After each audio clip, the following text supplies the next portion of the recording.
À l'origine de ce texte, donc c'est que dans le cadre des Intrépides, j'avais reçu une petite commande donc de 10 minutes sur la thématique du courage, et j'avais écrit l'histoire d'une femme qui a le courage de quitter l'homme qu'elle aime et qui la cogne. Et donc pour moi, je m'étais vraiment attachée à essayer de réfléchir à tout ce qui est fragile et vulnérable chez l'homme qui cogne. Donc j'étais pas juste dans un truc vindicatif.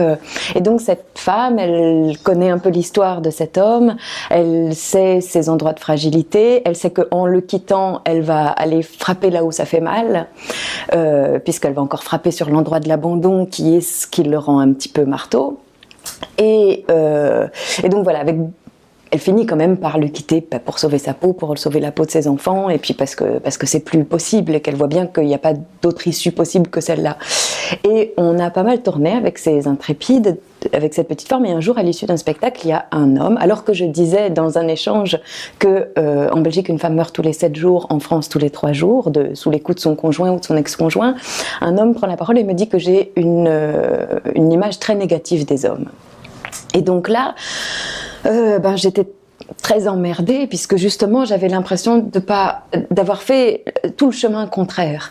Et je rentre chez moi à Bruxelles, je vois un ami qui m'est très proche, un ami qui est fin, qui est sensible, qui est intelligent. Je lui raconte cette anecdote en disant: mais qu'est-ce qu'on peut faire pour le faire entendre? Et il me dit: oh mais vraiment, je comprends, depuis l'affaire Weinstein, vous nous faites chier avec les droits des femmes. Et là, je me suis dit: mais en fait, il y a moyen de devenir cinglée. Et c'est comme ça que je me suis mise à écrire Cinglée, qui raconte l'histoire d'une femme qui s'appelle Marta Mendes, qui est une immigrée portugaise à Bruxelles, et qui, par hasard, va ouvrir un journal et tomber sur un article qui dit que c'est le premier meurtre conjugal de l'année 2017 en Belgique.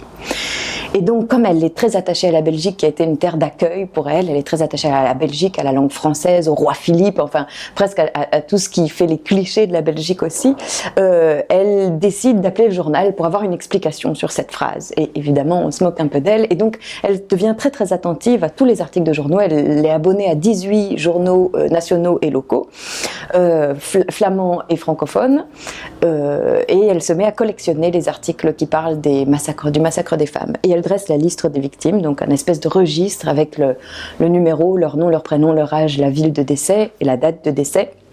Et elle va se mettre à écrire des lettres, notamment de longues lettres au roi Philippe pour lui dire de faire quelque chose. Et voilà, bon, c'est l'histoire d'une femme qui devient cinglée parce qu'elle n'a jamais de réponse, parce qu'elle se rend compte qu'il n'y a pas grand-chose qui fait quelque chose pour ça, pour faire entendre ce... Elle appelle ça un génocide.